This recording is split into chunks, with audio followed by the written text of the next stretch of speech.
তুমি আসমানে থাকো প্রভু, আমি জমিনে। প্রভু তোমারি প্রেম জমে হৃদয় গহীনে। তুমি আসমানে থাকো প্রভু, আমি জমিনে। প্রভু তোমারি প্রেম জমে হৃদয় গহীনে।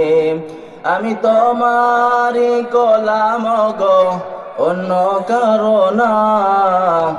আলিমুল গায়ব তুমি মালিক রব্বানা। আলিমুল গায়ব তুমি মালিক রব্বানা। আলহামদুলিল্লাহ। বাংলাদেশের ঐতিহ্যবাহী জেলা গোপালগঞ্জ, মুকশেদপুর থানার অন্তর্গত গুহালা, উত্তর গঙ্গারামপুর, পশ্চিমপাড়া, মল্লিকবাড়ি নূরে জান্নাত জামে মসজিদের উদ্যোগে ওয়াজ ও দোয়া মাহফিলের সুনাম ধন্য সভাপতি জনাব হযরত মাওলানা সলিমুল্লাহ সাহেব, আতালাল্লাহু উমরাহু ওয়া বারাকাল্লাহু ফি হায়াতি, জোরে বলেন আমিন।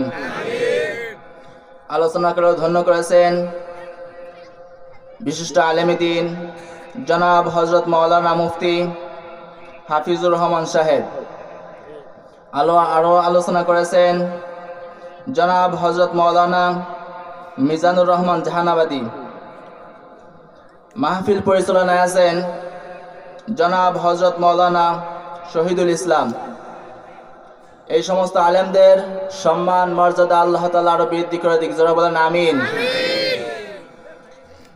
সম্মানিত ভাইয়েরা, সামনে যারা উপস্থিত আছেন এবং পর্দার আড়ালে সম্মানিতা মা এবং বোনেরা, প্রাণ প্রিয় গোপালগঞ্জবাসী, মহান আল্লাহ তাআলার দরবারে শুকরিয়া আদায় করতেছি, যিনি আমাদেরকে নিঝুম রাতে কোরআনের জন্য এখানে নিছক কোরআনের জন্য আসার তৌফিক দিয়েছেন।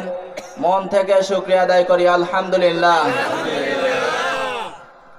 আমরা যতটুকু সময় পারি ইনশাআল্লাহ কোরআন থেকে আলোচনা শুনবো। আল্লাহ তাআলা আমাকে আমলের নিতে বলার এবং আপনাদের প্রত্যেককে শোনার তৌফিক দান করে, জোরে বলেন আমিন। কোরআনে কারিমে রব্বুল আলামিন জানিয়েছেন, قل بفضل الله وبرحمته فبذلك فليفرحوا هو خير مما يجمعون। জোরে আল্লাহু আকবার। সূরা ইউনূস 11 নম্বর পারা, 14 নম্বর সাফা, 7 নম্বর লাইন, 58 নম্বর আয়াত। তাফসীর ইবনে কাসির থেকে শোনাছি, রব্বুল আলামিন বলেন, কুল, হে নবী আপনি বলুন, বিফাদলিল্লাহ, আল্লাহর পক্ষ থেকে যে দয়া অনুগ্রহ যে করুণা তোমাদের প্রতি দিয়েছে, কুল বিফাদলিল্লাহি ওয়া বিরহমাতিহি ফাবিযালিকা ফালিয়াফরাহু, সুতরাং তোমরা সেটা নিয়ে আনন্দ করো। জোরে বলেন সুবহানাল্লাহ। ও গোপালগঞ্জবাসী, কান খাড়া করে শোনেন, আল্লাহর পক্ষ থেকে আনন্দ করার জন্য যেটা আমাদেরকে দিয়েছে তার নাম কি? জোরে বলেন কি? কোরআন দিয়ে আলোচনার কথা করার কথা বলেছে আল্লাহ। হুয়া খায়রুম মিম্মা ইয়াজমাউন, তামাম পৃথিবীর ময়দানে মানুষ যা কিছু অ্যাচিভ করে, অর্জন করে, যা কিছু করুক না কেন সবগুলো ক্ষণস্থায়ী, কোনো কিছু স্থায়ী না। কিন্তু কোরআন দিয়ে যদি কোনো ব্যক্তি আনন্দ করে, সে ব্যক্তির আনন্দ কোনো সময় নিঃশ্বাস হবে না। বলেন সুবহানাল্লাহ। এই কোরআন থেকে আমরা আলোচনা শুনবো। আল্লাহ তাআলা আমাদেরকে তৌফিক দান করুন, জোরে বলেন আমিন। তাফসীরে মুফাসসির বলেছে, তোমরা কোরআন দিয়ে কেন আলোচনা শুনবে, কেন আনন্দ করবে, 3টা ব্যাখ্যা দিয়েছে। কতগুলা? 1 নম্বরে কোরআন দিয়ে কেন তোমরা আনন্দ করবে, 1 নম্বরে আল্লাহ রাব্বুল আলামিন আমাদেরকে রহমত হিসেবে দান করেছেন আল কোরআন। কি দিয়েছেন? কারণ তাম পৃথিবীর ময়দানে আপনি যদি তাকান, কোন বই আজ পর্যন্ত কোন লেখক কথা বলতে স্বীকৃতি দিতে পারেনি যে আমার বইয়ের ভিতর কোনো ভুল নেই। বলতে পেরেছে? প্রত্যেকটা লেখক তার লেখার শেষে কথা বলতে বাধ্য হয়েছে, পাঠক পাঠিকা যারা আছো, যদি আমার পড়ায় আমার লেখায় যদি কোনো ভুল থাকে, দয়া করে মেহেরবানি করে আমাকে বলবা, পরবর্তী সংস্কারে পরবর্তী বছরে এটাকে আমি সংশোধন করে দিব। বলেন ঠিক কিনা? কিন্তু আল্লাহ রাব্বুল আলামিন এমন একটা কোরআন আমাদেরকে দান করলেন, যেটা দ্বারা মানুষ যদি শোনে কোনোদিন এর ভুল ধরতে পারবে না। পারবে নাকি? কোরআনে কারিমে রব্বুল আলামিন জানিয়েছেন, যালিকাল কিতাবু লা রাইবা ফীহি হুদাল লিল মুত্তাকিন। যেমন আল্লাহু আকবার। সূরা বাকারা 2 নম্বর আয়াত আল্লাহ পাক বলেন, যালিকাল কিতাব, এই যে সেই কিতাব, লা রাইবা ফীহি, এর ভিতর কোনো ভয়, কোনো সন্দেহ নেই। শুধু সন্দেহ কেন, সন্দেহ লেশ পর্যন্ত এর ভিতর নেই। মানুষ শুধু সন্দেহ করবে, তাও তো কনফিউজ থাকবে, এরকম কোনো শব্দ নেই। হুদাল লিল মুত্তাকিন, এটাকে আমি দিয়েছি মুত্তাকিনদের জন্য। বলেন সুবহানাল্লাহ। কি কোরআন দিয়েছেন আমাদের জন্য রহমত হিসেবে। দেখেন, আল্লাহ রাব্বুল আলামিন পৃথিবীর মানুষদেরকে প্রথমত চ্যালেঞ্জ দিয়েছেন, বান্দা তোমার কাছে এমন একটা গ্রন্থ আমি দিছি, এতে কেউ তো ভুল ধরতে পারবে না, বরং আমি আল্লাহ চ্যালেঞ্জ দিলাম। পারো নাকি? ক্ষমতা থাকলে একটু ধরাও। কথা বলেন ঠিক কিনা? আল্লাহ রাব্বুল আলামিন বলেন, এমন একটা কোরআন দিলাম যার ভিতরে সন্দেহ কেন, সন্দেহ লেশ পর্যন্ত নেই।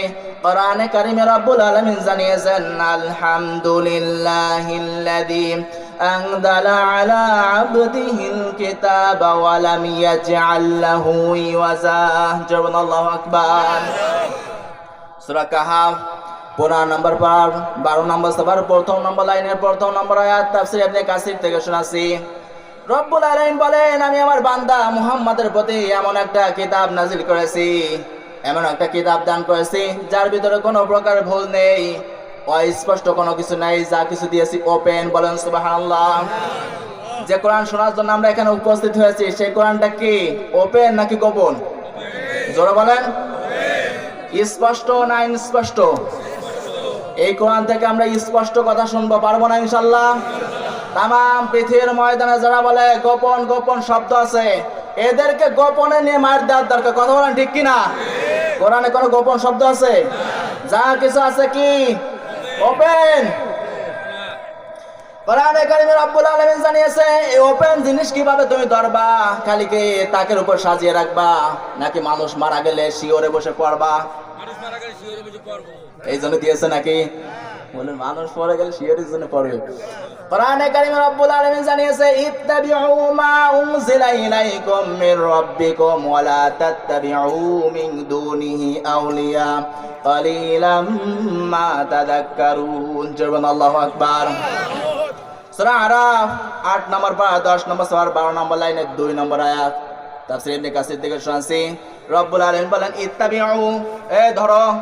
গোপালগঞ্জবাসী তোমাদেরকে বলতেছে, ইত্তাবিউ, এই কই তোমরা ধরো। কি বলছে? কি ধরতে বলছে? মা উনজিলা ইলাইকুম মির রাব্বিকুম, তোমার রবের পক্ষ থেকে যা নাজিল হয়েছে। ও গোপালগঞ্জবাসী, কান খাড়া করে শোনেন, আল্লাহর পক্ষ থেকে নাজিল হয়েছে, তার নাম কি? ধরতে বলছেন কি? নাকি বাবা? নাকি কি ধরতে বলছে? ইত্তাবিউ, এটা আমর দিয়েছে। এই যারা আছে সবাই ধরবা, জমা। ইত্তাবিউ, তোমরা ধরবা। মা উনজিলা ইলাইকুম মির রাব্বিকুম, উনজিলা এটা মৌসুলের আলোচনা, তোমার রবের পক্ষ থেকে যা নাজিল হয়েছে এই কোরআন ধরবা। ওয়ালা তাত্তাবিউ মিন দুনিহি আউলিয়া, কোন ওলি আল্লাহর অনুসরণ করবা না। রাগ করলেন নাকি? ওলি আল্লাহর কথা বললো, রাগ করছেন? আল্লাহ পাক বলেন, ওয়ালা তাত্তাবিউ মিন দুনিহি আউলিয়া, কোন ওলি আল্লাহর অনুসরণ করা যাবে না। কেন? আল্লাহ পাক জানে পৃথিবীর মানুষ আবেগে চলে বেশি, বিশেষ করে বাংলাদেশ। কথা বলেন না কেন? বিবেক কমই খাটায়, আবেগ সব ঢেলে দেয়। এই কারণে বলতেছে, তোমরা এই কোরআন ছাড়া ওয়ালা তাত্তাবিউ মিন দুনিহি আউলিয়া, কোন ওলি আল্লাহর অনুসরণ করবা না। কারণ আল্লাহ পাক জানে আমার যে বান্দা, এরা আবেগে চলবে বেশি। মানুষ যা বুঝাবে হঠাৎ করে মোড় দিয়ে সব সেই দিকে। কথা বলেন ঠিক কিনা? কোরআনের বিপক্ষে অনেকেই অনেক সময় অবস্থান নেয়, তখন মানুষের মাথায় বিবেকে প্রসাব করে। এই কথা বলেন না কেন? জাগ্রত বিবেক মানুষ, মনুষ্যত্ব আছে, কোরআনের বিপক্ষে অবস্থান নাই। বাবার পক্ষে যদি বিপক্ষে কোনো কথা বললে রাম বাম সব এক লাইন চল যায়, অথচ কোরআনের বিপক্ষে মানুষের নামে কথা বলে, আল্লাহর বিপক্ষে কথা বলে, ওই সব মুসলমান স্তব্ধ হয়ে যায়। ওই ঈমান আছে? জোরে বলেন। ইমানদার মানুষ তীব্র কণ্ঠ নিয়ে জ্বালাময় ভাষণ দেবে এবং তার উদ্দীপনা এবং ঈমান নিয়ে সে মাঠে ময়দান নামবে। কোরআন এবং হাদিসের বিপক্ষে, আল্লাহ এবং রাসূলের বিপক্ষে কি অবস্থান তার খবর আছে, কথা বলেন ঠিক কিনা?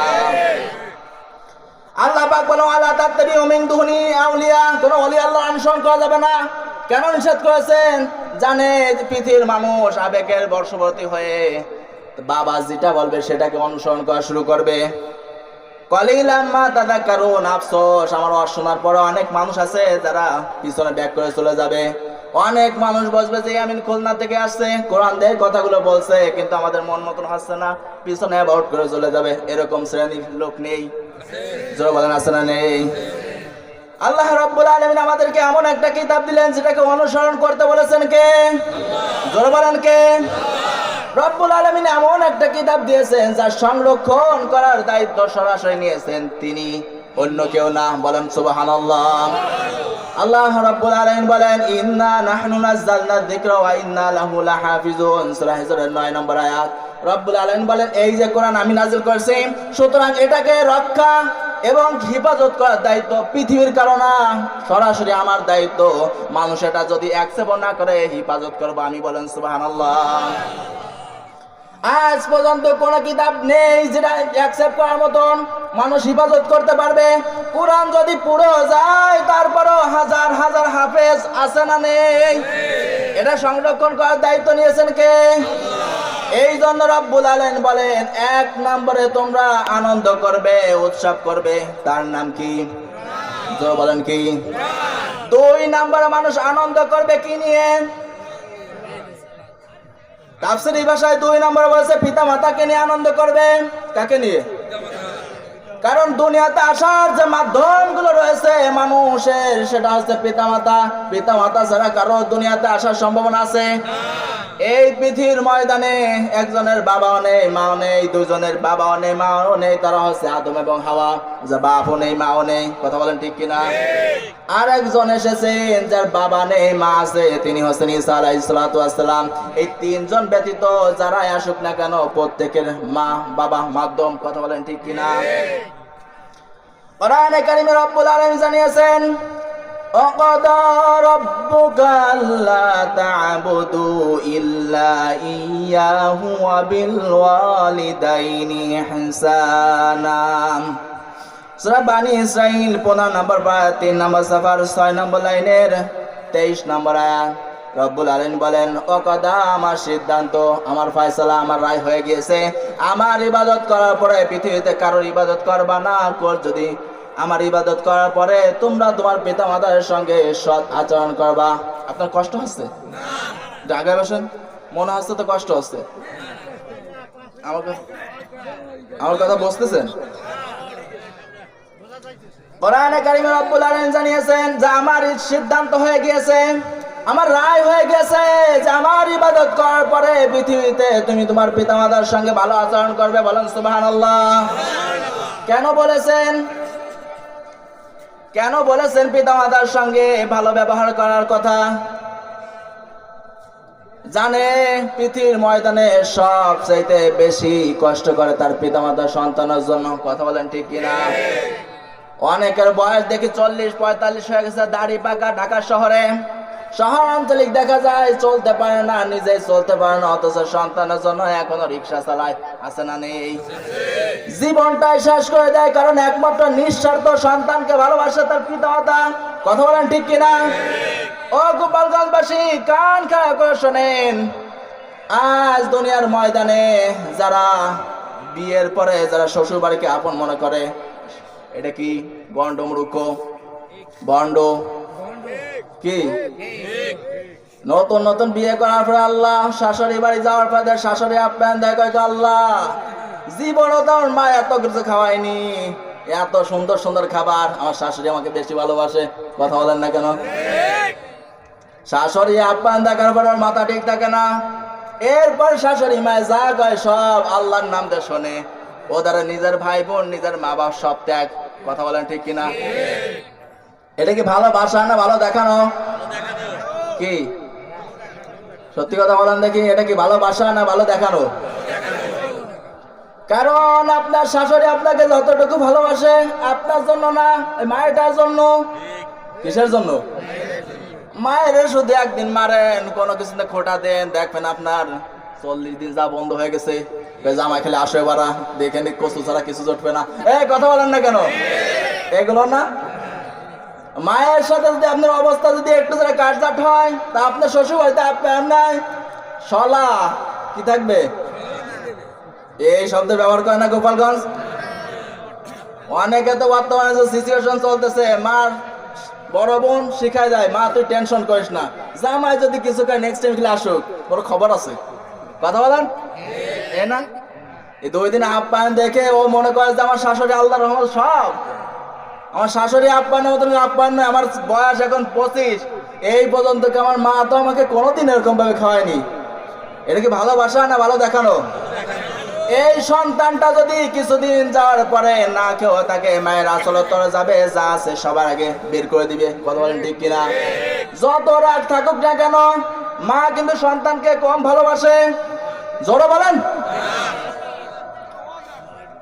কি মনে করতেছেন মার কথা হাদিসে 3 বার খালি খালি আসেনি?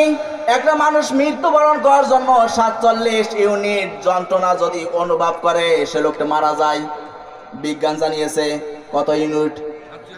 47 ইউনিট। তো ধরেন সহ্য করার মতো ক্ষমতা আমাদের নেই। 47 সর্বোচ্চ গেলে 48, 49 গেলে যদি আমরা মারা যাই, এই যে মা গর্ভধারী নিজে মা, এই যন্ত্রণা যখন প্রসাব হবে, সন্তান যখন প্রসাব করবে, তখন মার ব্যথার যন্ত্রণা থাকে 55 ইউনিট। পড়েন আল্লাহু আকবার। কি মনে করলেন এটা মানুষ মার মৃত্যুবরণের জন্য 47 ইউনিট 48 ইউনিটে গেলে মানুষ মারা যায়, সেটাকে মার দুঃখ কষ্ট ব্যথা অনুভব করে 55 ইউনিট। কত ইউনিট? 55 ইউনিট অনুভব করার পরে, কষ্ট সহ্য করার পরে এই সন্তানটা দুনিয়াতে আসে। কেন? 3 বার মার কথা হাদিসের ভিতর দিয়েছেন। কেন? এক সাহাবী এসে আল্লাহ রাসূলকে বললেন আমার হক কার? বললেন অমুক তোমার মা। আবার জিজ্ঞেস করো তোমার মা, আবার জিজ্ঞেস করলেন তোমার মা। কেন? মা খালি খালি মার কথা বলে নেই, মা 3টা কষ্ট সন্তানের জন্য সহ্য করেছে। 1 নম্বরে তরমুজের মতো 10 মাস 10 দিন অথবা 8 মাস, এই 6 মাসের পর থেকে বহন করছে মা নাকি বাবা? জোরে বলেন। এই যে একটা কষ্ট। 2 নম্বরে এই যে প্রসাবের যে কষ্টটা, 2 নম্বরে এই কষ্ট বাবা কোনোদিন সহ্য করেনি, এই কষ্ট সহ্য করেছেন তিনি কে? 3 নম্বরে মা যে কষ্টটা সহ্য করে, সেটা হচ্ছে দুধ খাওয়ানো 2 বছর 2.5 বছর পর্যন্ত টানে কোনো কারণ ছাড়াই। অথচ ইসলামী শরিয়াত অনুযায়ী সন্তান হওয়ার পরে মার কোনো কাজ নেই, বাবা দুধ খাওয়াবে, যা কিছু করবে বাবা। আজ আমার মা যারা আছে, মাদের প্রতি এরকম ভাবে ন্যায় বিচার বাবারা করা হচ্ছে না। কথা বলেন ঠিক কিনা? এত কষ্ট সহ্য করার পরে ঘরের ভিতরে এসে এরপরে বউকে পিটায়, এর মতো কাপুরুষ আর কেউ নেই। কথা বলেন ঠিক কিনা? বউ পিটানি মানুষ নেই গোপালগঞ্জ? কিতে পিটায়? আইলো লাঠি নাকি গরুর লাঠি? যা পায় তাই দেওয়ার কি মানুষ? অনেকে আছে আমি দেখলাম যে বাহির থেকে মারামারি করে, বাহির থেকে মারামারি করার পরে কিছুই পারে না, বাহির থেকে কিছু বলতে পারে না। 2 ধরনের মানুষ আছে যারা বাহির থেকে কিছু করতে পারে না। একটা হচ্ছে খালি বাধাইতে পারে, আর এক ধরনের লোক আছে তো শুধু বলে দেব, দিলাম দিলাম নেই। এই শ্রেণীর লোক মারতে পারে না, শুধু বলে দিলাম দিলাম, ও দিলাম দিতে দিতে ওর তাতে মেরে দেয়। এরকম লোক নেই? এই লোকটা যে বাড়ি ঘরের ভিতর যায়, যাওয়ার পর দেখে বউ, এই মহিলা মানুষ নরম মানুষ, পরে মেয়ে দে কষা বিটা মানুষ। বলেন ঠিক কিনা? এরকম লোক নেই? এগুলো শয়তান কাপুরুষের কিচ্ছু নাই। ও কিছু উদয় বিয়েই করছে, ওর ভিতরে কোনো যোগ্যতা। বিটা মানুষ যদি হও, বাহিরে যাও, কাজ করে 4টে বিয়ে করো, ঠিক কিনা? 4টে বিয়ে করে দেখো তোমার পুরুষত্ব। উনি এসব কোনো কিছু পারে না। উনি বিয়ে করার জন্য গার্লস স্কুলের সামনে যে বসে হুত পেতে হুর আসে কোনটা, সব তাকিয়ে থাকে আল্লাহর ওয়ালারা। বলেন সুবহানাল্লাহ। হ্যাঁ সুবহানাল্লাহ। সব সুবহানাল্লাহ। এই ধরনের লোক নাকি? তাহলে এই যে শ্রেণী আছে বর্তমানে ইয়াং জেনারেশন যারা আমাদের আছে, এদের অবস্থা খুবই ক্রিটিক্যাল। অবস্থা একটু ভালো না, বিশেষ করে মোবাইলে যে অ্যান্ড্রয়েড ফোন আসার কারণে। কি কব দুঃখের কথা, যায় না মনের ব্যথা। এমন একটা অবস্থা আমাদের শুরু হয়েছে, ধর ধর মার মার সব শেষ, কি হচ্ছে ওছাড়া কেউ জানে না। কথা বলেন। আর বিশেষ করে এই যে ওয়েবসাইটের মাধ্যমে, বিভিন্ন ওয়েবসাইটের কারণে বর্তমানে যেভাবে জুয়া চলতেছে, কেসনি যেভাবে চলতেছে, একাধারে পোলাবানের সব জমি পর্যন্ত বিক্রি করে ফেলা, তারপর জুয়া খেলে। কি একটা ওয়েবসাইট আসছে। কথা বলেন ঠিক কিনা? আপনারা খেলেন না? ও শব্দে আল্লাহর ওলি, আল্লাহ মাহফিলকে কবুল করে, যাই বলেন আমিন। বিদেশি বেশি না আপনারা? যুবক ছেলেরা যদি আমাদের থেকে যদি মোবাইলটাকে একটু দূরে রাখা যায়, আর যদি লেখাপড়ার ভিতরে যদি আমরা অ্যাক্টিভেট হতে পারি, তাহলে আমাদের জীবন সুন্দর। মোবাইল আসলে আমাদের সব কিছু খাচ্ছে, যৌবন নষ্ট করার জন্য কিছু লাগবে না, এই যে একটা মোবাইলই যথেষ্ট। কথা বলেন। আমি মনে করতেছেন ছেলের একটা 30,000, 35,000, 50,000 টাকা একটা মোবাইল কিনে দিলাম, আমার ছেলে বড় লোক চাই।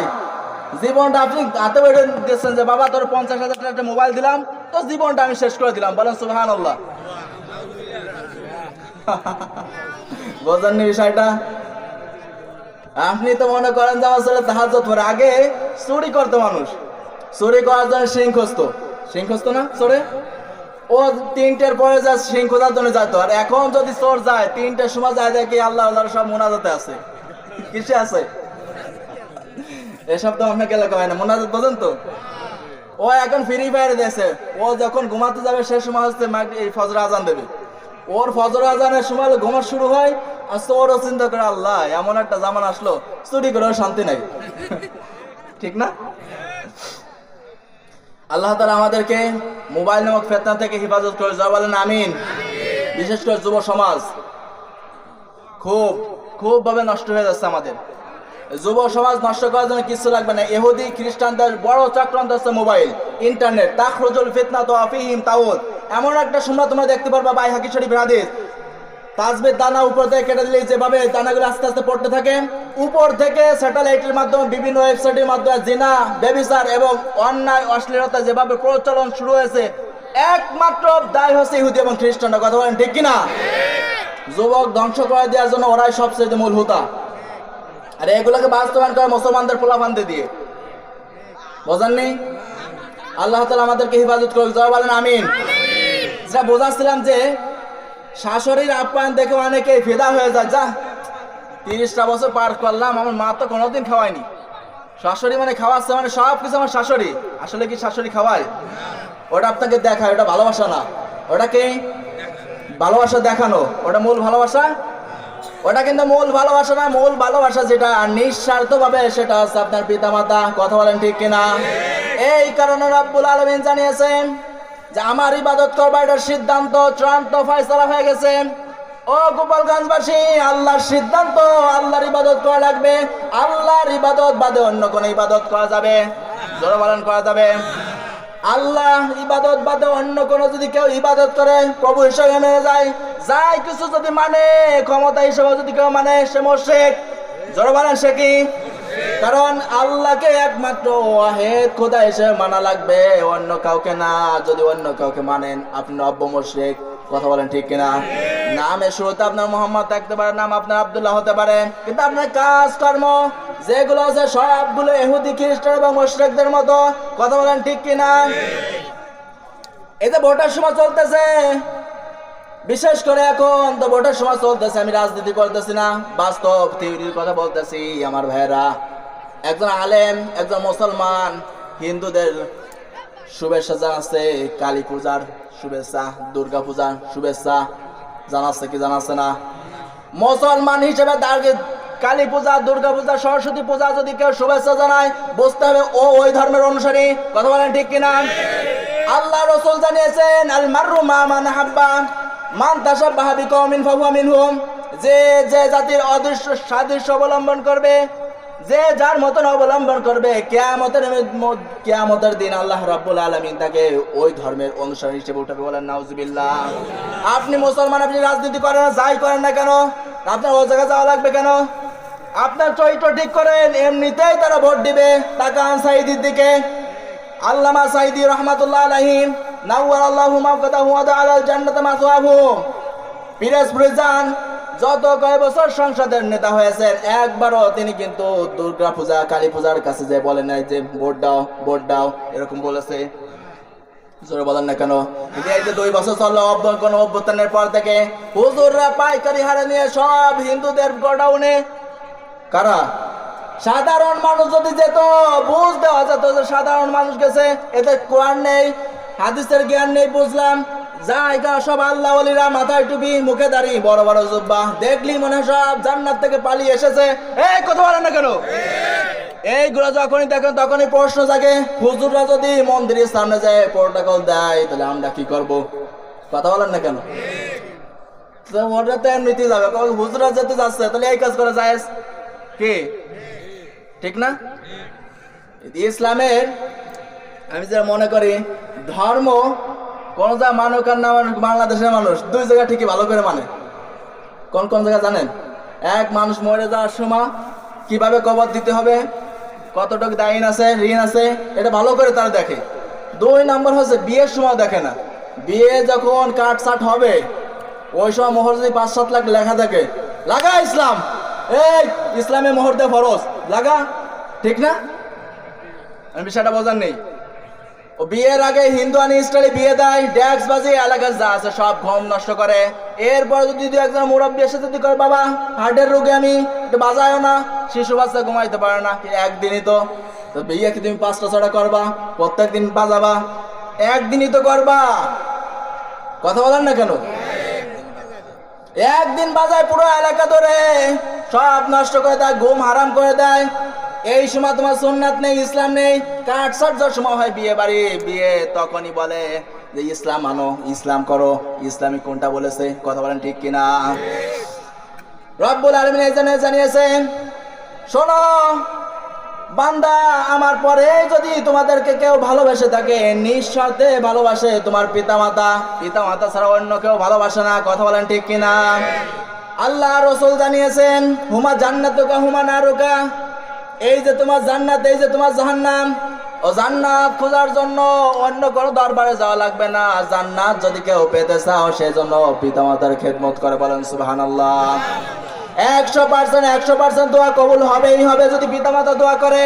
3 ধরনের শ্রেণীর লোক আছে যাদের দোয়া করার সঙ্গে সঙ্গে কবুল হয়। 1 নম্বরে মজলুম যদি দোয়া করে আল্লাহর কাছে, জালেমের বিপক্ষে, জালেমের পক্ষে, আল্লাহ এই জালেম আমাকে এরকম কাজ করছে, জালেমের বিপক্ষে যদি দোয়া করে, মজলুমের দোয়া তাৎক্ষণিকভাবে কবুল হয়ে যায়। বলেন সুবহানাল্লাহ। 2 নম্বরে পিতামাতা যদি সন্তানের জন্য দোয়া করে, দোয়া হোক কিংবা বদদোয়া হোক, কবুল করেন কে? 3 নম্বর আছে মুসাফির ব্যক্তি যদি কোনো ব্যক্তি দোয়া করে, তাৎক্ষণিকভাবে আল্লাহ তাআলা সে দোয়া কবুল করে নেয়। বলেন সুবহানাল্লাহ। অনেকে বাবার দরবার দৌড়ায় দোয়া করার জন্য, নিজের বাবা খাবার পায় না, নিজের বাবা মা দিকে তাকায়ও না, কি আছে কি দেখে কিছুই দেয় না। উনি যাই হচ্ছে চট্টগ্রামে, বাগেরহাটে, কথা বলেন, ফরিদপুরে, যত জায়গা আছে ভণ্ডামি, সব জায়গা যায় এই দেয় আগে সিজদা, কে বাবা কি দেয়? বাবা কয় দেখ সিজদা। এরপরে থেকে এই বড় বড় মশলা বেটারা, এই আইসো স্যান্ডেল রাখো, মাল মারো, স্যান্ডেল রাখার পরে টাকা নেয়, এই ভিতরে যাবে, পদক্ষেপ প্রথমটা দিবা, টাকা দিবা না। বাবার দরবারে এসেছো, পবিত্র জায়গা, ভণ্ডামির জায়গা। কথা বলেন না কেন? ভণ্ডামির জায়গা, পদক্ষেপে টাকা দেয়, অথচ নিজের মা বাবার খোঁজ খবর গণসমাজনে নেয় না। আল্লাহ রাসূল জানিয়েছে, হুমা জান্নাতুকা হুমা নারুকা, পিতামাতাই তোমার জান্নাত, পিতামাতাই তোমার জাহান্নাম। ও গোপালগঞ্জবাসী, আমি একটা ছোট্ট কথা বলতেছি, কান খাড়া করে শুনেন। যেহেতু বিদেশ প্রবাস অনেক ভাইরা রয়েছে, বোর কথা শুনে যদি কেউ পিতামাতার সঙ্গে খারাপ আচরণ করেন, আপনার অবস্থা কিন্তু খুবই খারাপ হবে। কারণ আল্লাহ রাসূল জানিয়েছে, পিতামাতা দোয়া করলেই তাৎক্ষণিকভাবে কবুল হয়ে যায়। আমি যে একজনের কারগুজারি, মানে একজন আমাকে বলছিল বাস্তব কথা, একজন মা তার সন্তানকে অনেক ভালোবাসে, বিদেশে গিয়েছে, কাজ পায় না, কান্নাকাটি করার পরে আল্লাহ রাব্বুল আলামিন তাকে একটা কাজের সন্ধান দিয়েছে। কাজও করতেছিল ধুমধাম, টাকা ইনকাম করতেছিল খুব ভালোভাবে। এত টাকা এত পরিমাণ হয়ে গেছে, ছেলে হঠাৎ মুড চেঞ্জ হয়ে গেছে বড় কথা শুনে। মাকে বলে, মা তুমি আমার সন্তান ধরবা না? ও গোপালগঞ্জবাসী, দাদা দাদি নানা নাচ যারা আছে এদের কাছে আপনার ওই সন্তানের তুলনায় সন্তানের ছেলে মেয়ে সবচেয়ে বেশি প্রিয়, কথা বলেন ঠিক কিনা? দাদি নাতিকে ধরবে, ফোন করে বলছে মা তুমি আমার সন্তানকে ধরবা না। মাটা অসুস্থ অবস্থায় ছিল, ওই সময় যেন তিনি বুকটা চিরে চিৎকার করে বললেন আমার সন্তান এরকম একটা কাজ করতে পারলো। 2-3 দিন যাইতে পারে না, সপ্তাহের ভিতরে হঠাৎ ধরা খাইছে। ধরা খাই এখনো শুনলাম জেলখানায় রয়েছে, বলেন নাউজুবিল্লাহ। যা কিছু আছে সব কিছু হারানোর পর যায়। আমার ওই সময় মনে উঠছিল যে এই কাজটা হয়েছে শুধু অন্য কোনো কারণ না, ওই যে মা হাই তুলছিল, জোরে বলেন, সন্তানটাকে ধরতে নিষেধ করেছে, টাকা হয়েছে, হঠাৎ করে মুড চেঞ্জ হয়ে গেছে। ওই সময় মাঝে নিজের ভিতরে যে একটা দুঃখ ছিল এটা সরাসরি কার দরবার পৌঁছেছে। এই যে এই অন্তিম মুহূর্তে যে ডাকটা আল্লাহকে দিয়েছে কবুল হয়েছে না হয় নাই? এখনো ছেলেটা শুনলাম জেলখানার ভিতর রয়েছে সৌদি আরবের। ও গোপালগঞ্জবাসী, আজ এখান থেকে মাহফিল থেকে একটা শিক্ষা নিয়ে যাবেন। যারা সন্তান আছে, যাদের পিতা মাতা এখনো বেঁচে আছে, মনে হচ্ছে জান্নাত এখনো বেঁচে আছে, বলেন সুবহানাল্লাহ। অনেকেরই জীবনে তো শুনি অনেকের পিতা মাতার খেদমত করার কারণে এখনো তারা শান্তিতে আছে, অনেকের পিতা মাতার সঙ্গে খারাপ আচরণ করার কারণে অনেকের সব কিছু হারিয়েছে। সেদিনকে একজন আমাকে ফোন দিয়ে বলতেছে, ছেলে থেকে ইটালি, বলতেছে হুজুর আমার এই যে আদরের সন্তান অনেক ভালোবাসে তাকে, 4টা মেয়ে হওয়ার পরে আমার সন্তানটা হয়েছে, যেমন তেমন না। মেয়ে 4টা হয়ে যাওয়ার পরেই তো যদি ছেলে সন্তান হয় আদরে কি কম থাকে? এমনিতে 2টা হওয়ার পরে তো বউ পিটান শুরু হয় দেশে, কথা বলেন না কেন? 2টা হওয়ার পর যদি ছেলে না হয় পরবর্তীতে ওয়ার্নিংটা শুরু, এইটা যদি সন্তান ছেলে না হয় তোই তারাক, জোরে বলেন। 4টা সন্তান হওয়ার পরে বলছে, 4টা সন্তান মেয়ে সন্তান হওয়ার পরে একটা ছেলে হয়েছে অনেক আদরের, ইটালিতে গেছে, এখন মার সঙ্গে কথা বলে না, 2-3 বার হয়ে গেছে সে ঢাকার থেকে আছে হসপিটালে, এখনো পর্যন্ত খোঁজ খবর নেই নাই যে 1 বছর। কয়েক বছর মাঝে মাঝে হাত তুলে বদদোয়াই করি, দেখায় না আল্লাহ, বলেন নাউজুবিল্লাহ। এই যে মা বলতেছে দেখায় না কেন আল্লাহ, ও যতই আমল করুক না কেন, যা কিছু করুক না কেন, ও দুনিয়া আখিরাত সব বরবাদ, কথা বলেন ঠিক কিনা? মাঝে মাঝে আমি আল্লাহর কাছে বলি আল্লাহ সন্তানটা তুমি ধ্বংস করো না কেন? এই অবস্থা চলতেছে, আমার এত আদরের সন্তান, আমার একটু তো ফোন করো, জিজ্ঞেস করেন আমার কি অবস্থা আছো, আরো যা কিছু আছে সব জায়গাতে ব্লক করে রাখছে। আমার কষ্ট আমি রাখতে পারি না হুজুর, আমি মাঝে মাঝে বদদোয়া করি। এই কারণে বলছে আল্লাহ রাব্বুল আলামিন যে তোমার পিতা মাতা হচ্ছে সবচেয়ে বেশি, আমার পরে যদি কারোর স্থান থেকে সে হচ্ছে তোমার পিতা মাতা। হাদিস শরীফের ভিতরে আল্লাহ রাসূল জানিয়েছেন হুমা জান্নাতুকা হুমা নারুকা, পিতা মাতাই তোমার জান্নাত, পিতা মাতাই তোমার জাহান্নাম। সুতরাং পিতা মাতা যাদের জীবিত আছে আজকের পর থেকে কেউ পিতা মাতার সঙ্গে খারাপ আচরণ করব না। পারবেন কারা কারা? 2 হাত উঁচু করে আল্লাহকে দেখান। নারায়ে তাকবীর, নারায়ে তাকবীর, নারায়ে তাকবীর। পারবেন না ভাই ইনশাআল্লাহ? আল্লাহ রাসূল জানিয়েছেন রিদার রাব্বি ফি রিদাল ওয়ালিদি ওয়া সাখাতুর রাব্বি ফি সাখাতুল ওয়ালিদি। পিতা অসন্তুষ্ট তো আল্লাহ অসন্তুষ্ট, পিতা খুশি পিতা মাতা খুশি তো আল্লাহ নিজেই খুশি, বলেন সুবহানাল্লাহ। মন থেকে যদি আপনার সন্তানের যদি আপনি দোয়া করেন, কোন পিতা মাতা চায় না তার সন্তানটা অসুখী থাকুক, খারাপ অবস্থায় থাকুক, এটা কোনো পিতা মাতা চায় না। সবাই চায় তার সন্তানটা শান্তিতে থাকুক, কথা বলেন ঠিক কিনা? যাদের বাবা আছে, বিশেষ করে বাবা সন্তান যারা আছে, বাবার দিকে মাঝে মাঝে তাকাবেন, বাবা কত কষ্ট না করে, কত কষ্ট করতেছে আপনি এখন বুঝবেন না। বিশেষ করে বাংলাদেশে যে অবস্থান, এই যে 20 বছর পর্যন্ত বাবার ফইটে লেখায় নিরিবিলি, কোনো কাজ করা লাগে না, নিরিবিলি খাচ্ছে, মার দিকে তাকিয়ে থাকে, বাবার থেকে নিয়ে চলে। যখন 25 যায়, বিয়ে যখন করে, তখনই দেখে অন্ধকার অন্ধকার অন্ধকার, কথা বলেন ঠিক কিনা? আজ থেকে নিয়ে করবেন আপনারা প্রতিনিয়ত নিজে কিছু আর্নিং করবেন, পিতামাতাকে মাঝে মাঝে হাদিয়া দিবেন। এই ছোট্ট বয়সে যদি দেওয়া শুরু করেন দেখবেন আপনার মনটা প্রশান্ত ভরে যাবে, কথা বলেন ঠিক কিনা? তাহলে আনন্দ করার জন্য আল্লাহ তাআলা আমাদের 2 নম্বরে দিয়েছেন কি? জোরে বলেন।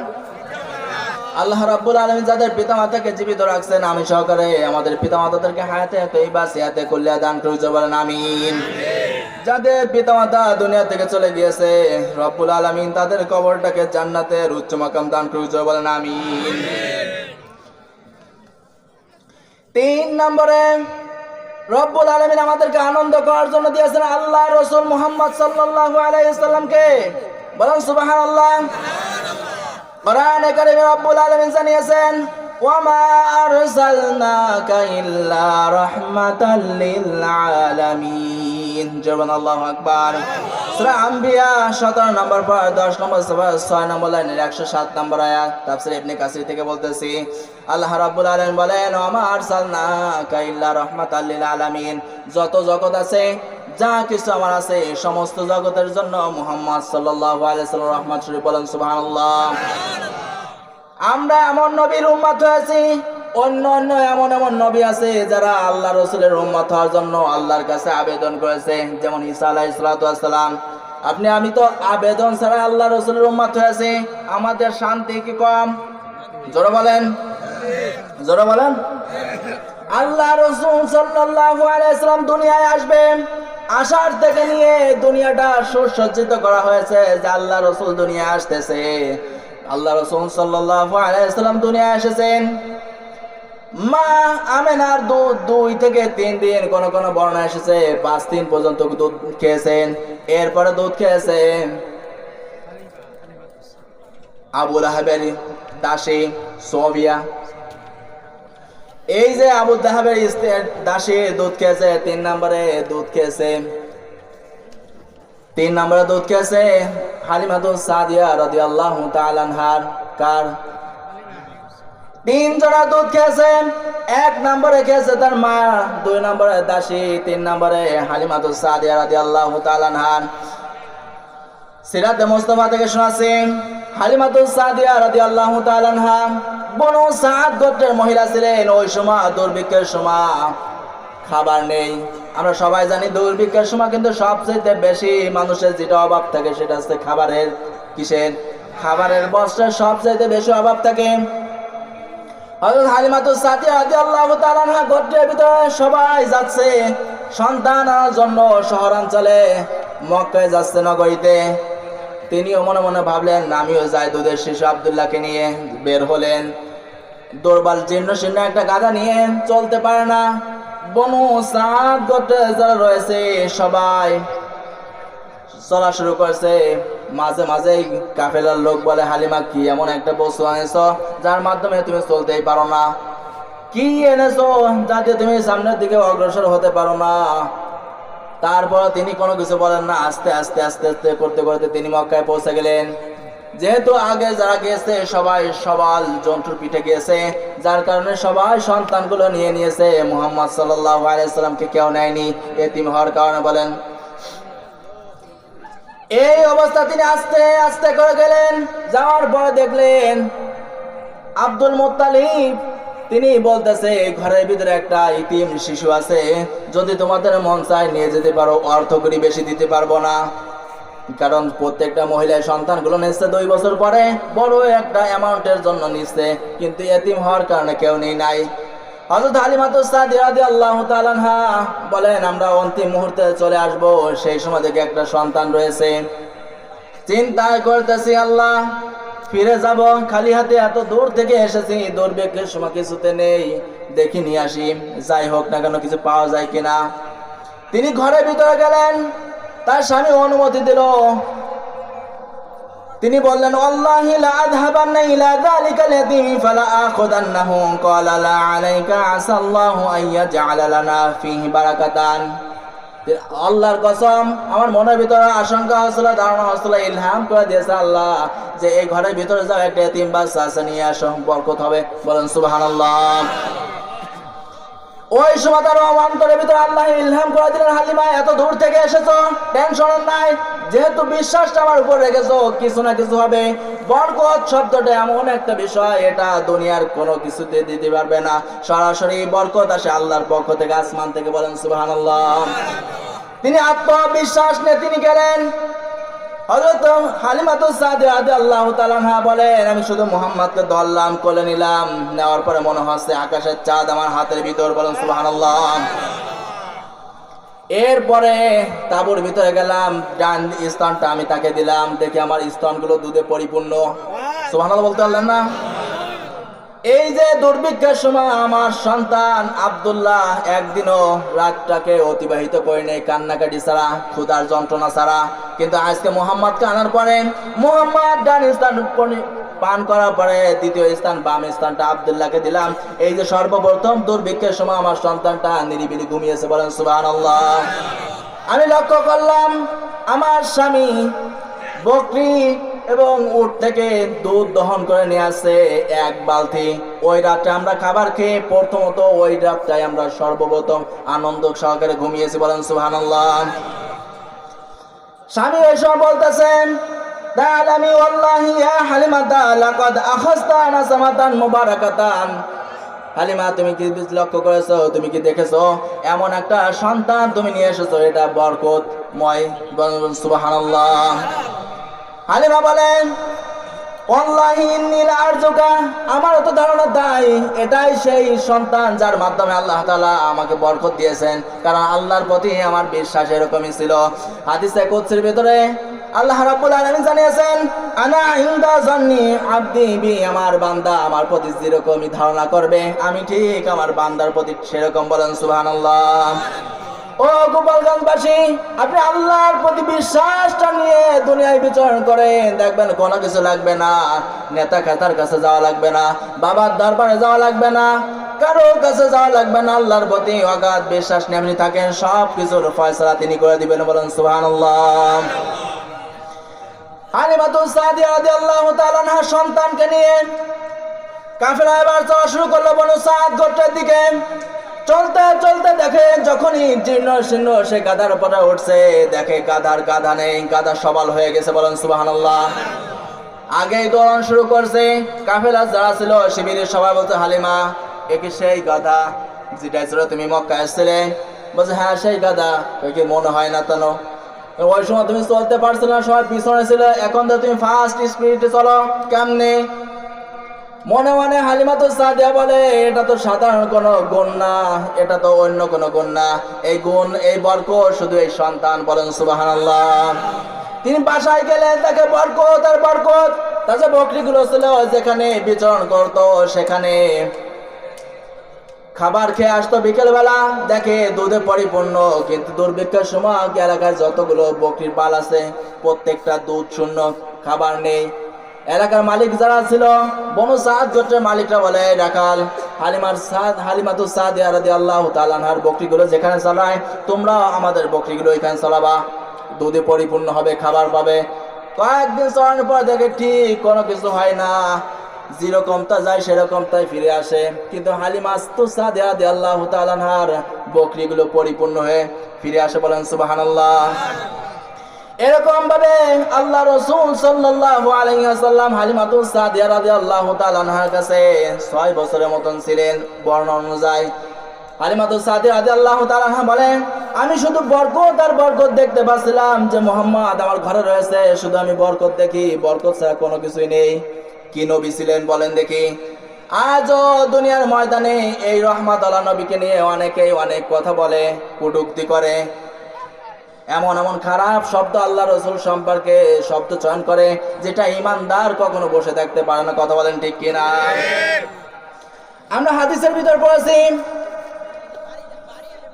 কাব বিন আশরাফ চূড়ান্ত পর্যায়ে একজন ইহুদি ছিলেন, কঠোরপন্থী। এর বাবা হচ্ছে আশরাফ, সে নিজের এলাকার একটা সন্তানকে, একটা মানুষকে হত্যা করে মদিনায় চলে এসেছে। এসে বনের নজর গোত্রে লোক যা ছিল প্রতিনিধির সঙ্গে তিনি সন্ধি করে ভালো সম্ভ্রান্ত মানুষ হয়ে গেছে। তিনি একটা মেয়েকে বিবাহ করলেন। বিবাহ করার পরে ওই গর্বে কাব ইবনে আশরাফ জন্মগ্রহণ করে। কাব ইবনে আশরাফ ছিল একজন কবি। কাব ইবনে আশরাফও বিয়ে করছে একজন কবিকে। এত কট্টরপন্থী ইহুদি ছিল শয়তান। মাঝে মাঝে আল্লাহ রাসূল সাল্লাল্লাহু আলাইহি সাল্লামের সম্পর্কে এমন এমন খারাপ কবিতা আবৃত্তি করতো। আল্লাহ রাসূল সাল্লাল্লাহু আলাইহি সাল্লাম সাহাবীদেরকে বলতে, তোমরা কোনো কথা বলো না, ধৈর্য ধারণ করো আল্লাহর প্রতি। সবাই নিরিবিলি রয়েছে, কেউ কোনো কিছু বলে না, ধৈর্য ধারণ করতেছিল সব সময়। এমনকি কাব বিন আশরাফ মাঝে মাঝে এই সম্পদগুলো ইসলামের বিপক্ষে মানুষদেরকে উস্কানি দেওয়ার জন্য ব্যবহার করতে, বলেন নাউজুবিল্লাহ। দ্বিতীয় হিজরিতে বদর যুদ্ধ যখন হয়েছে, তখন কাব বিন আশরাফ বলতেছে খবরটা যেন এমন আসুক যে মুসলমানরা পরাজয় বরণ করেছে, বলেন নাউজুবিল্লাহ। ঘটনাক্রমে খবর এসেছে মুসলমানরা বিজয়, কাফের মুশরিক যা ছিল সবাই ধূলিসাৎ হয়ে গেছে, বলেন সুবহানাল্লাহ। এই অবস্থা শোনার পর তার মন ক্ষুণ্ণ হলো, সঙ্গে সঙ্গে মক্কায় গেল। মক্কায় যায় কাফের মুশরিকদেরকে সান্ত্বনা দিয়ে হেরেম শরীফের ভিতরে যায় বলতেছে আমরা কাবার গিলাফ ধরে বলতেছি পরবর্তীতে আমরা মুসলমানদের বিপক্ষে বড় শক্তিশালী দল নিয়ে তাদেরকে আক্রমণ করে ধূলিসাৎ করে দেব, বলেন নাউজুবিল্লাহ। এই কাব বিন আশরাফ কেমন লোক ছিল, কান খাড়া করে শোনেন।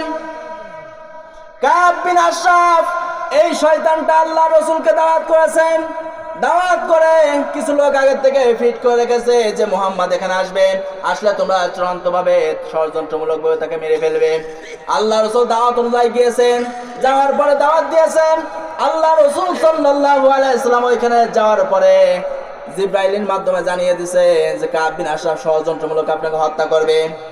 আল্লাহ রাসূল সাল্লাল্লাহু আলাইহি ওয়াসাল্লাম তাৎক্ষণিকভাবে চলে আসলেন, জিবরাইলের ছায়াতলে তাকে নিয়ে আসছে। আল্লাহ রাসূল সাল্লাল্লাহু আলাইহি ওয়াসাল্লাম এসে বলছে কাবকে হত্যা করা লাগবে, কে আছো? শুনতেছেন আপনারা? চালাবো। কাব বিন আশরাফকে হত্যা করা লাগবে, কে আছো?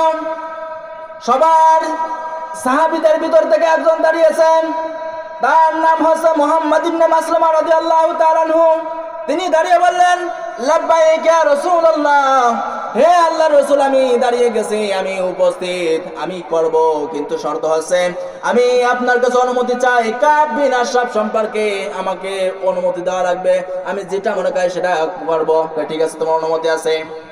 কাব বিন আশরাফের কাছে গেছেন মুহাম্মদ ইবনে মাসলামা রাদিয়াল্লাহু তাআলা আনহু, যা বলছেন ইন্না হাদা রাজুল ক্বাদ সাআলানা সাদাকাতান ওয়া ইন্নাহু ক্বাদ আন্নানা। এই যে মুহাম্মদকে দেখতে পাচ্ছ, এই লোকটা শুধু আমাদের কাছে সদকা চাই। কাকে বলতেছে? ইহুদিকে বলতেছে। কে? আল্লাহ রাসূলের সাহাবী। আল্লাহ রাসূল সম্পর্কে যে লোকটা শুধু আমাদের কাছে সদকা চায়, আমাদেরকে খুব ভাবে তারা ত্বরান্বিত করে, বিভিন্ন ভাবে বিভিন্ন জিনিস চাই, আমরা অস্থির হয়ে যাচ্ছি। কাব বিন আশরাফ দেখে দলের লোক একটা তার বিপক্ষে কথা বলতেছে, সুযোগ পেয়েছে, বলছে কেবল তো শুরু, আরো তোমাদের আরো ক্ষতি হবে, আরো সমস্যা হবে। তাই যেহেতু মেনেছি তাকে, শেষ পর্যন্ত কি হয় এটা না দেখার পর্যন্ত আমরা চালিয়ে থাকবো, তার অনুসরণ ছাড়বো না, বলেন সুবহানাল্লাহ। তাহলে তুমি এসেছো কেন? কাব বিন আশরাফ বলতে তুমি আমার দরবারে এসেছো কেন? মুহাম্মদ ইবনে মাসলামা বলতেছে আমার 1 চটক অথবা 2 চটক খাবারের প্রয়োজন, তোমার কাছে এসেছি, খাবার লাগবে। খাবার তো দিব, এমনি দিতে পারবো না। কেমনে দিবা? কিছু বন্ধক রাখা লাগবে। কি রাখবেন বন্ধক? নিবেন কি? তোমার স্ত্রী দাও। নাউজুবিল্লাহ, আমার স্ত্রীদেরকে যদি আপনার কাছে দিই, আপনি যে সুশ্রী ভালো যুবক, সাথে আর আমার কাছে যাবে না, আপনাদের থেকে যাবে, বরং অন্য কোনো কিছু নেন। কাব বিন আশরাফ বলতেছে তাহলে তোমার সন্তান যেগুলো আছে সবগুলো দেন, মাত্র 2 চটকের জন্য, 1 সেকেন্ডের জন্য। যে সন্তানগুলো দিয়ে পরবর্তীতে বলবে তোমার বাবা সামান্য খাবার জন্য তোমাদেরকে বন্ধক রেখেছিল, এর সম্ভব না, বরং আপনি বন্ধক হিসেবে আমার যে তরবারি আছে এটা নেন। তো ঠিক আছে, তরবারি রাখো। তরবারির বিনিময়ে কাব বিন আশরাফের কাছ থেকে 2 চটক খাবার নিয়ে আসছে, বলছে পরবর্তী সময় আমি আবার আসবো। ঠিক আছে, কাব বিন আশরাফের কাছে পরবর্তীতে কাব বিন আশরাফের ভাই, দুধ ভাই আবু নাইলাকে সঙ্গে করে নিয়ে গেছে। যাওয়ার পরে আগের থেকে লোক 2-3 জন নিয়ে গেছে যে আজকে চূড়ান্ত ফয়সালা করব। কাব বিন আশরাফের দ্বিতীয় ফটকের পরে যাওয়ার পরে আবু নাইলা এবং মুহাম্মদ ইবনে মাসলামা ডাক দিয়েছে, কাব বিন আশরাফ বের হয়ে আছে। স্ত্রী বলতেছে এত রাতে যাও কোথায়? আমার দুধ ভাই এসেছে, মুহাম্মদ বিন মাসলামা এসেছে, কোনো সমস্যা নেই, ওদের কাছে যাচ্ছি। মুহাম্মদ ইবনে মাসলামা রাদিয়াল্লাহু তাআলা আনহু আগের থেকেই তো চিন্তা চেতনা রয়েছে শয়তানকে হত্যা করা লাগবে, এলসা আল্লাহ রাসূলের দুশমন, কথা বলেন ঠিক কিনা? চিন্তা নিয়ে গেছে, কয়েকে আপনার শরীর থেকে এত সুঘ্রাণ বেরোচ্ছে, আমি অস্থির হয়ে যাচ্ছি। কাব বিন আশরাফ বলে মদিনার ভিতরে সবচেয়ে সুন্দরী মহিলা বর্তমানে আমার কাছে আছে, যে অধিক সুগন্ধি ব্যবহারকারী।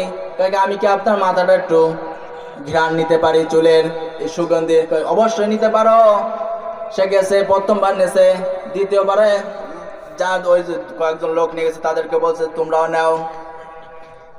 তাদেরকে বলছে দ্বিতীয়বার আমি যখন কাব বিন আশরাফকে তার ঘিরানটা নেওয়ার জন্য চুল মুঠো করে ধরবো, তখন তোমাদেরকে বলবো নেও, শুরু করো, তখন চালাবা। দ্বিতীয়বার মুহাম্মদ ইবনে মাসলামা রাদিয়াল্লাহু তাআলা আনহু কাব বিন আশরাফের মাথা ধরেছে, ধরেই বলছে নাও, এবার শুরু করো। তাৎক্ষণিকভাবে তাকে হত্যা করে দিয়েছে। বলেন সুবহানাল্লাহ। ও গোপালগঞ্জবাসী, এই ঘটনা কোন করা বলছি, এটা শিক্ষা আছে, শুধু ঘটনা বলা উদ্দেশ্য না। আল্লাহ রাসূল সাল্লাল্লাহু আলাইহি ওয়াসাল্লামের বিপক্ষে সব সময় ষড়যন্ত্র করেছে।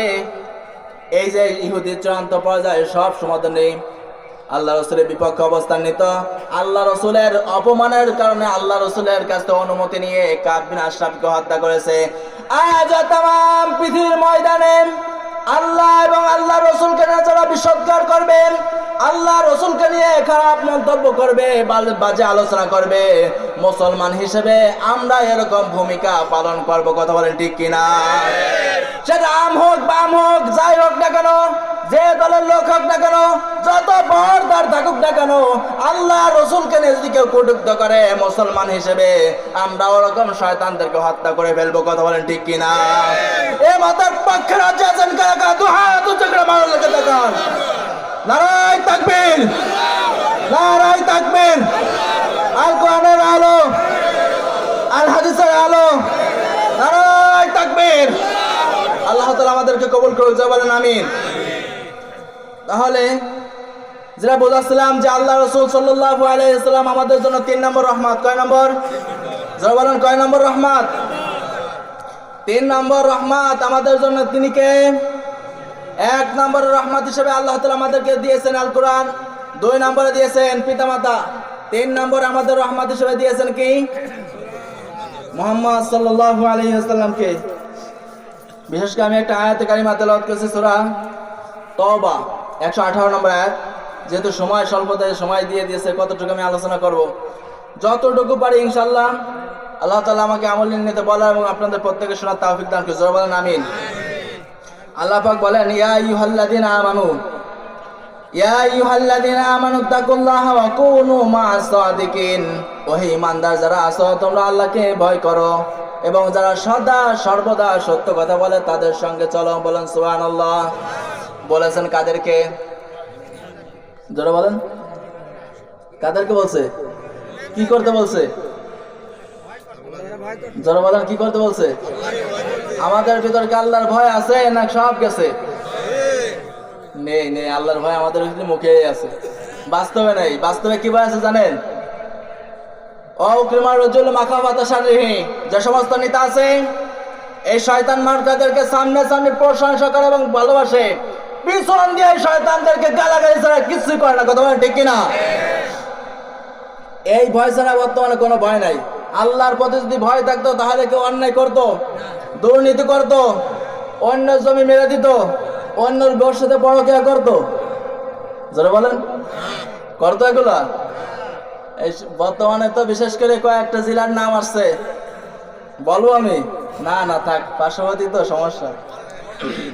এই বিশেষ করে কুমিল্লা, নোয়াখালী, এদিকে আছে মাদারীপুর। বলেন সুবহানাল্লাহ। বোঝেন না? ওদিকে আছে সিলেট। এরা পরবাসীও বেশি, এদের পরকীয়াও বেশি। যারা বলেন এরকম না? আল্লাহ তাআলা আমাদেরকে হেফাজত করে। যারা বলেন আমিন। সংক্ষিপ্ত আকারে যতটুকু পারি ইনশাআল্লাহ আমার মৌলিক যে আলোচ্য আয়াত সেখান থেকে আলোচনা করবো। আল্লাহ তাআলা আমাকে আমল নিতে বলা এবং আপনাদের প্রত্যেককে শোনার তৌফিক দান করুন। যারা বলেন আমিন। মুমিনদের সঙ্গে আল্লাহ তাআলা চুক্তি করেছেন বা ওয়াদাবদ্ধ হয়েছেন, যদি কোনো ব্যক্তি আল্লাহকে ভয় করে তাকে অবলম্বন করতে পারে, মুমিন হতে পারে, তাহলে রব্বুল আলামিন তাদের সঙ্গে 9টা চুক্তি করেছেন। কয়টা? যারা বলেন কয়টা?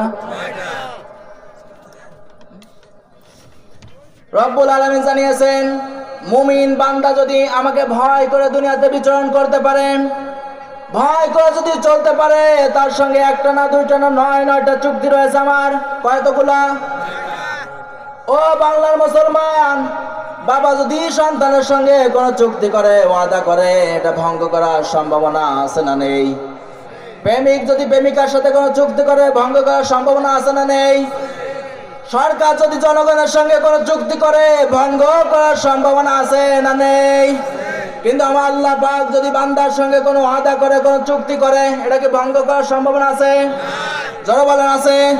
আল্লাহ পাক বলেন আমি আমার মুমিন বান্দা বান্দীদের সঙ্গে একটা না দুইটা না নয়টা চুক্তি করেছি, যদি তারা তাকে অবলম্বন করে মুত্তাকিন হতে পারে তাহলে আমি তাদের সঙ্গে আমার চুক্তি আছে কয়টা? জোরে বলেন কয়টা? রব্বুল আলামিন বলেন এক নম্বরে চুক্তি বা ওয়াদা হচ্ছে বিপদ আপদ ষড়যন্ত্র থেকে আমি আল্লাহ আমার মুত্তাকিন বান্দাদেরকে বাঁচিয়ে দিব। বলেন সুবহানাল্লাহ। কোরআনে কারীমে রব্বুল আলামিন জানিয়েছেন ওয়া ইন তাসবিরু ওয়া তাত্তাকু লা ইয়াদুররুকুম কাইদুহুম শাইআ ইন্নাল্লাহা বিমা ইয়ামালুনা মুহীত। জোরে বলেন আল্লাহু আকবার। সূরা আল ইমরান 120 নম্বর আয়াত। আল্লাহ পাক বলেন ধৈর্য ধারণ করো, কষ্টের সময় ধৈর্য নিতে অবলম্বন করো, বিপদ আপদ বালা মুসিবত যা আসুক না কেন আমি আল্লাহ নিজের পক্ষ থেকে সব কিছু তোমার থেকে দূরীভূত করে দেব। বলেন সুবহানাল্লাহ। তাহলে এক নম্বর ওয়াদা বা চুক্তি হচ্ছে বান্দার যত বিপদ আপদ ষড়যন্ত্র আসুক না কেন সরাই দিবেন কে? দূর করে দিবেন কে?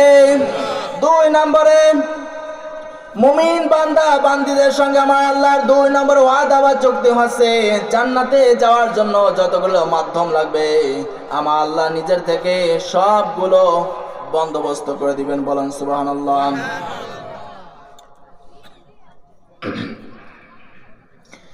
তাহলে আল্লাহ রাব্বুল আলামিন জানিয়েছেন যে জান্নাতে যাওয়ার জন্য যত মাধ্যম লাগে যা কিছু লাগে আমি আল্লাহ নিজেই ব্যবস্থা করে দিব। সুতরাং ভয় করো আমাকে। কাকে? আল্লাহকে। যদি কেউ ভয় করে জান্নাতে যাওয়ার ব্যবস্থা করবেন কে? কোরআনে কারীমে রব্বুল আলামিন জানিয়েছেন ইয়া আইয়ুহাল্লাযীনা আমানুত্তাকুল্লাহা ওয়া কুনু মা'আস সাদিকিন ইউসলিহ লাকুম আ'মালাকুম ওয়া ইয়াগফির লাকুম যুনুবাকুম। সূরা আহজাব 70-71 নম্বর আয়াত। রব্বুল আলামিন জানিয়েছেন ঈমানদারেরা সদা সর্বদা ভয় করো আল্লাহকে এবং সর্বদা সত্য কথা বলবে। কিসের কথা বলবে? ভয় করতে বলছেন কাকে? জোরে বলেন কাকে? আর কি করতে বলছেন? সদা সর্বদা সোজা কথা বলতে। আজ পৃথিবীর দিকে তাকান, ওয়াজ মাহফিল হচ্ছে না বেশি? হচ্ছে না? ওয়াজের আলোচনা, মসজিদের কথা, খানকায় পেশাব তাবলীগ সব কিছু চলতেছে, কিন্তু সদা সর্বদা সত্য কথা হচ্ছে না। কথা বলেন ঠিক কিনা? মসজিদের ইমাম সব সত্য কথা বলবে, সামনের কাতারে থেকে শুইতেন সভাপতি ও ছাতাকে দেখার পরেই সংকেত মারেন সুদের আলোচনা করবে শেষ। যদি সুদের আলোচনা করে সভাপতি বলবে হুজুর ব্যাটিং বস্তা যা আছেন গোছান, আপনারা থাকা লাগবে না। এলাকায় সবাই জান আমি সুদ কর, আপনি সুদের আলোচনা করছেন কেন? দ্বিতীয় আকাশে তাকায় দেখে ঘুষখোর যারা আছে, প্রশাসনের লোক যারা আছে, নেতা পর্যায়ে যারা আছে সব ঘুষখোর। সবাই তাকাইতে হুজুর চাকরি গেল। কথা বলেন ঠিক কিনা? সোজা সত্য কথা কিন্তু মেম্বারও নেই, এখানেও নেই। কথা বলেন ঠিক কিনা? রব্বুল আলামিন জানিয়েছেন যারা সোজা সত্য কথা বলবে ইউসলিহ লাকুম আ'মালাকুম ওয়া ইয়াগফির লাকুম যুনুবাকুম, আমি আল্লাহ রব্বুল আলামিন তার থেকে সকল প্রকার বালা মুসিবত যা আছে সব দূরীভূত করে দেব এবং জান্নাতে যাওয়ার যতগুলো মাধ্যম লাগে আমি আল্লাহ নিজে বাস্তবায়ন করে দেব। বলেন সুবহানাল্লাহ। তিন নম্বর রব্বুল আলামিন জানিয়েছেন আমি আল্লাহ তাদেরকে নিজেই ভালোবাসবো, মুত্তাকিনদেরকে। কাদেরকে? আল্লাহ রাব্বুল আলামিন বলেন ইন্নাল্লাহা মাআল মুত্তাকিন, আমি সর্ব অবস্থায় মুত্তাকিনদের সাথে আছি। ইন্নাল্লাহা ইউহিব্বুল মুত্তাকিন, আমি আল্লাহ মুত্তাকিনদের ভালোবাসি। সূরা তাওবার 7 নম্বর আয়াতের শেষ অংশে আছে রব্বুল আলামিন বলেন যারা তাকওয়া অবলম্বন করবে, আমাকে ভয় করে দুনিয়ায় বিচরণ করবে, সরাসরি আমি আল্লাহ তাদেরকে পছন্দ করব, ভালোবাসবো। ও গোপালগঞ্জবাসী কান খা করে শুনুন, আল্লাহ যদি কাউকে ভালোবাসে দুনিয়ার মানুষ ভালো না বেসে যাইতে পারে? জোরে বলেন। আল্লামা শামসুল হক ফরিদপুর রহমাতুল্লাহ আলাইহি জানিয়েছেন পৃথিবীর মানুষ যদি সব কিছু পেয়ে যাও আল্লাহকে পাও নাই তো তুমি কোনো কিছুই পাওনি। কথা বলেন না কেন? আল্লাহকে পেয়েছো তুমি, দুনিয়ার কোনো কিছুই পাওনি মানে তুমি সব কিছু পেয়েছো। মালিককে পালি মালিকের সম্পদ লাগে? ধরে বলেন। মালিককে পেয়েছো মানে আল্লাহর ভালোবাসা পেয়েছো মানে তুমি সব কিছু পেয়ে গেছো। 3 নম্বরে আল্লাহর ভালোবাসবেন তাদেরকে। 4 নম্বরে দুনিয়া আখিরাতে আমি আল্লাহ তার সম্মান মর্যাদা আরো বৃদ্ধি করে দেব, বলেন সুবহানাল্লাহ। সম্মান মর্যাদা আল্লাহ নিজেই বৃদ্ধি করে দিবেন। আজ তাম পৃথিবীর দিকে তাকান, মানুষ সব দৌড়াচ্ছে সম্মানের দিকে, টাকা কামাই করে সম্মানের জন্য, ক্ষমতা বা চেয়ার অন্বেষণ করে সম্মানের জন্য। কথা বলেন ঠিক কিনা? কিসের জন্য? যে যখন চেয়ারে থাকে সে তখন গিয়ারে থাকে। কথা বলেন। ও দাপটে চলাই যায় না, কিন্তু আল্লাহ পাক বলছে যদি আমাকে ভয় করো দুনিয়ার ময়দানে আমি তোমার দুনিয়া এবং আখিরাতে সম্মান বৃদ্ধি করে দেব, বলেন সুবহানাল্লাহ। কোরআনে কারিমে রব্বুল আলামিন জানিয়েছেন ইন্না আকরামাকুম ইনদাল্লাহি আতকাকুম।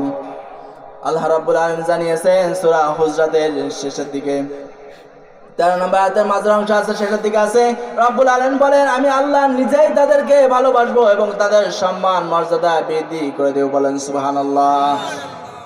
তাকান হযরত বিলাল রাদিয়াল্লাহু তাআলা আনহুর দিকে। বিলাল নাম শুনছেন না? এই সাহাবীটা তো অনেক সুন্দর, চেহারার যে বর্ণনা, চুলগুলো উস্কো খুশখুশকো, দাঁতগুলো এলোমেলো, ঠোঁটগুলো ঝুলা, চেহারার যে বর্ণনা একবার তাকানোর পরে দ্বিতীয়বার কেউ তাকাবে না। কিন্তু আল্লাহ রাব্বুল আলামিনকে ভয় করার কারণে তার সম্মানে এত মর্যাদা আল্লাহ এত বৃদ্ধি করেছেন। উপরে ছিল কালো, ভিতরে ছিল আলো, বলেন সুবহানাল্লাহ। হযরত বিলাল রাদিয়াল্লাহু তাআলা আনহুকে আল্লাহ রাসূল মিরাজ থেকে এসে বলতেছেন, বিলাল কি এমন আমল করো গোপনে গোপনে, এই সিদরাতুল মুনতাহা থেকে এসে আরশ মহল্লা পর্যন্ত বড় রাস্তা, আর ভয় করছিল, হঠাৎ তোমার পায়ের আওয়াজ আমার কানে শুনতে পেলাম, কি এমন আমল করো? বিলাল রাদিয়াল্লাহু তাআলা আনহু বলেন, হে নবী, পার্সোনাল আমল কোনো কিছু করি না, কিন্তু একটা আমল করি, যখন ওযু করি তখনই 2 রাকাত তাহিয়াতুল ওযুর নামাজ পড়ি, বলেন সুবহানাল্লাহ। কই বিলাল কোনদিন আমলটা তুমি ছাড়বা না, কন্টিনিউ আমলটা করে যাবা, কারণ ওই ভয় মুহূর্তে তোমার পায়ের আওয়াজ আমাকে শুনিয়েছেন, তিনি কে? জোরে বলেন তিনি কে? তার সম্মান মর্যাদা বৃদ্ধি করে দিয়েছেন কে? আল্লাহ। জোরে বলেন কে? চেয়ার থাকলে শুধু সম্মান পাওয়া যায় এ কথা সম্পূর্ণ ভুল। জোরে বলেন। আবার চেয়ার ছাড়া যে সম্মান পাওয়া যায় না, যায় না? আমার কথা না, কোরআনে কারিমে রব্বুল আলামিন জানিয়েছেন কুলিল্লাহুম্মা মালিকাল মুলকি তুতিল মুলকা মান তাশাউ ওয়া তানজিউল মুলকা মিম্মান তাশাউ ওয়া তুইজ্জু মান তাশাউ ওয়া তুযিল্লু মান তাশাউ বিয়াদিকাল খায়র ইন্নাকা আলা কুল্লি শাইইন কাদির। জবান আল্লাহু আকবার।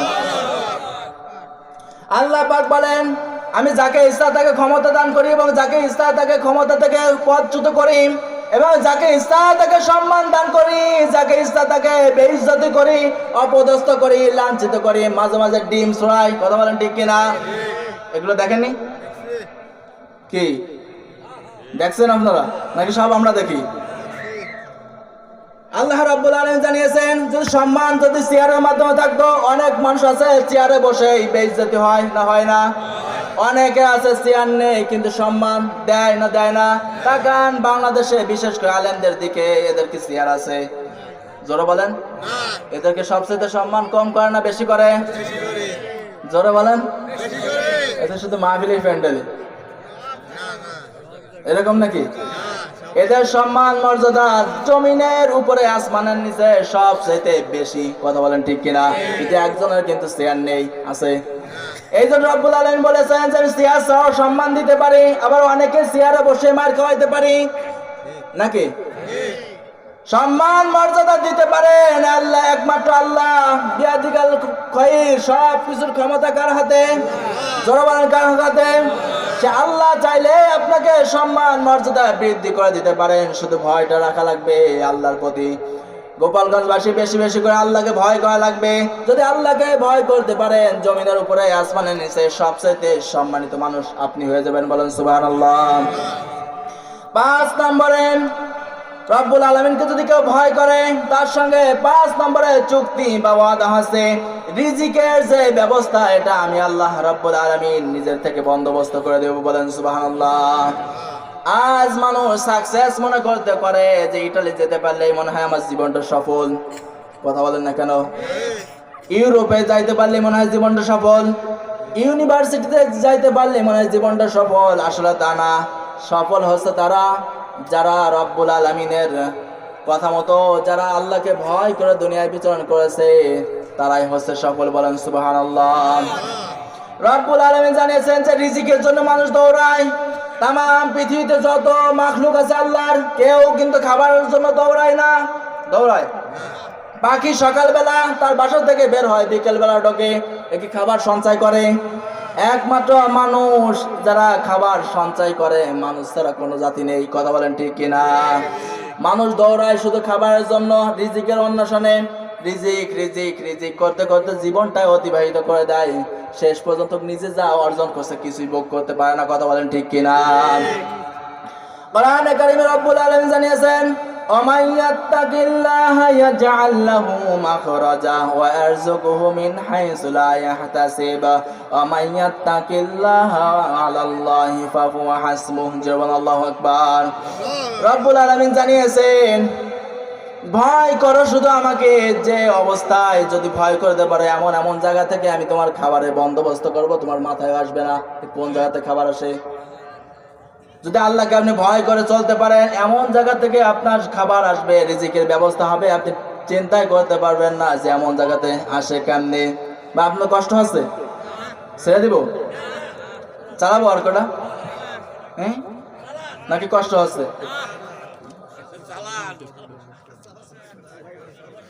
তাহলে আমি শেষ করে দিই, অল্প কিছুক্ষণের ভিতরে ইনশাআল্লাহ শেষ করে দিই। 5 নম্বর হচ্ছে রিজিকের যে ব্যবস্থা, সেটা স্বয়ং আল্লাহ রাব্বুল আলামিন নিজেই ব্যবস্থা করে দেবেন। যদি শুধু আল্লাহকে ভয় করতে পারেন। কাকে? আল্লাহকে যদি আপনি ভয় করে দুনিয়ায় চলতে পারেন, এমন জায়গা থেকে আপনার খাবারের ব্যবস্থা করবে, রিজিকের বন্দোবস্ত করবে, চিন্তাই করতে পারবেন যে এমন জায়গাতে আসে কিভাবে।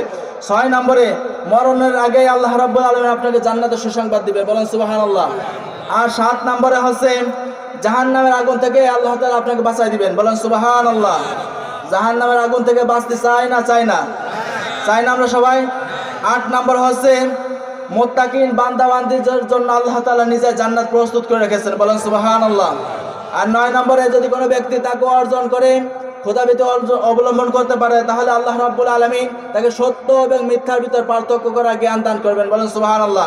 কোনটা হক কোনটা বাতিল নিজেই সেটাকে পর্যবেক্ষণ করে এটাকে বের করতে পারবে। এ গুণ অর্জন করা আমাদের জন্য দরকার না দরকার না? জোরে বলেন। আল্লাহ তাআলা আমাদেরকে তার প্রতি ভয় রেখে দুনিয়ায় বিচরণ করা তৌফিক দান করে। জোরে বলেন আমিন। আমাকে একটা গজল গাইতে বলছে। আসলে গজল আমি তো শিল্পী না, তারপর আমি আপনাদেরকে বলতেছি একটা গজল বলে আমি শেষ করে দিচ্ছি। আমার আলোচনা হচ্ছে যে যারা আল্লাহকে তাকওয়া অবলম্বন করতে পারবে, ভয় করতে পারবে, এদের সঙ্গে আল্লাহ তাআলার চুক্তি বা ওয়াদা হচ্ছে কতগুলা? জয় বলেন কয়টা? কয়টা? এইগুলো চুক্তি বা ওয়াদা